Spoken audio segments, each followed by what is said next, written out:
আসসালামু আলাইকুম প্রিয় ভিউয়ার্স, এই এগ্রোকেয়ারের পক্ষ থেকে শুভেচ্ছা এবং অভিনন্দন।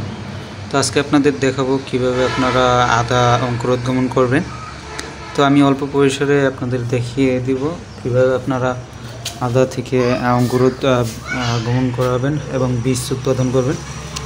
তো আমি তার জন্য আগে আদা নিয়ে নিয়েছি। দেখেন, এটা আমার নিজে তৈরি করা বীজ, যেটা আমি কিছুদিন আগে হারভেস্ট করেছি।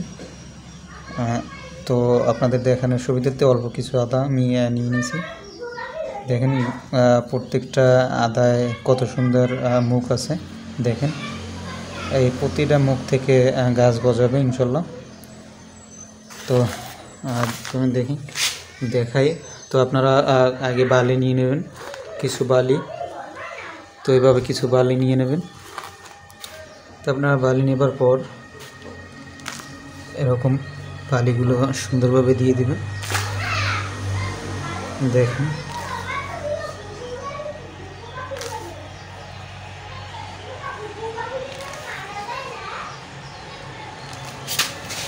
বালিগুলো দেওয়ার পরে এইভাবে সুন্দর করে একটু সমান করে নেবেন।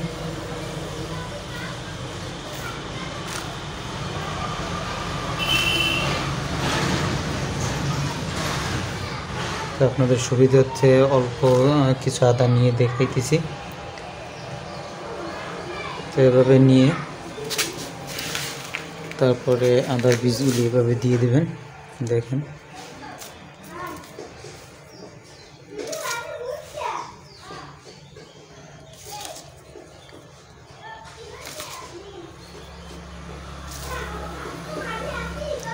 এভাবে সুন্দর করে দিয়ে দেবেন চারপাশে।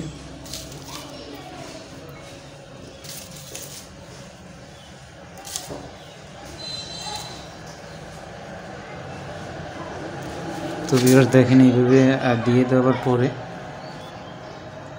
আবার তার উপরে বালি দিয়ে দিবেন। যাদের কাছে বালু আছে তারা বালু দিবেন, যাদের কাছে এরকম ছাই বা মাটি মিশানো মাটি থাকবে তারা মাটি দিয়ে দিতে পারেন। যার যেটা সুবিধার আর সে ওইটা দিয়ে করবেন। এভাবে পুরোটা মাটি বা বালি দিয়ে এরকম করে সুন্দর করে দিয়ে দিবেন, যাতে আদার কন্দগুলো বেরিয়ে না থাকে। একটু বেশি করে দিয়ে দিবেন। দিয়ে তারপরে এইভাবে সুন্দর করে দেবেন।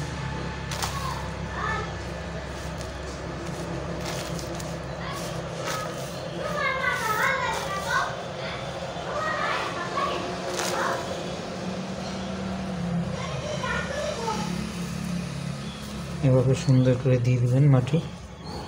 দেখেন আমি কিভাবে দিতেছি, আদা যাতে বেরিয়ে না থাকে এভাবে দিয়ে দিবেন।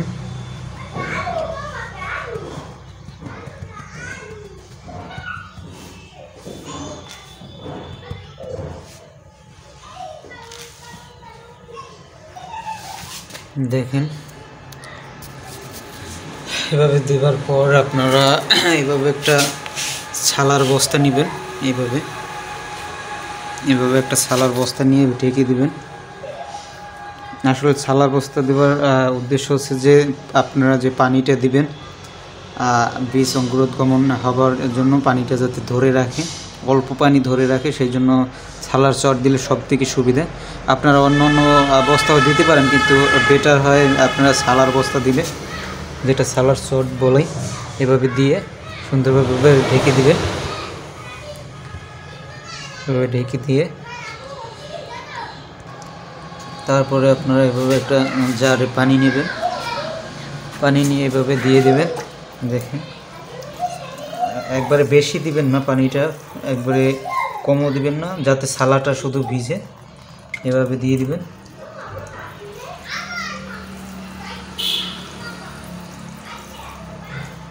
এভাবে দিয়ে দিবেন সুন্দরভাবে।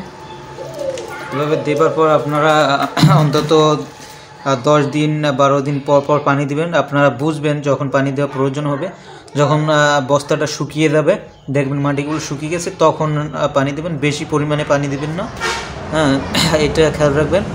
তো তো 1 সপ্তাহও লাগতে পারে, 10 দিনও লাগতে পারে। তো এইভাবে কিছুদিন পর পর পানি দেবেন। দেখবেন যে 3 সপ্তাহ বাদে যখন উঠাবেন 21 থেকে 25 দিনের ভিতরে যখন আপনারা ছালাটা সরিয়ে নেবেন, দেখবেন যে গছগুলো 1 ইঞ্চি 2 ইঞ্চি উপরে মাটির উপরে চলে আসছে বা বালির উপরে চলে আসছে। তখন আপনারা উঠিয়ে তারপরে রোপণ করতে পারবেন। তার প্রসেসিং আছে ইনশাআল্লাহ, ওইটা আপলোড করা হবে চ্যানেলে। আপনারা চ্যানেলটি সাবস্ক্রাইব করে পাশে থাকবেন। তারপরে বীজ অঙ্কুরোদ্গমনের পরে যে প্রসেসিংগুলো আছে, বীজ ভাঙা, বীজ শোধন, সকল ভিডিও চ্যানেলে আপলোড দেওয়া হবে। তো চ্যানেলটি সাবস্ক্রাইব করে পাশে থাকবেন। আজকে এই পর্যন্ত, আল্লাহ হাফেজ।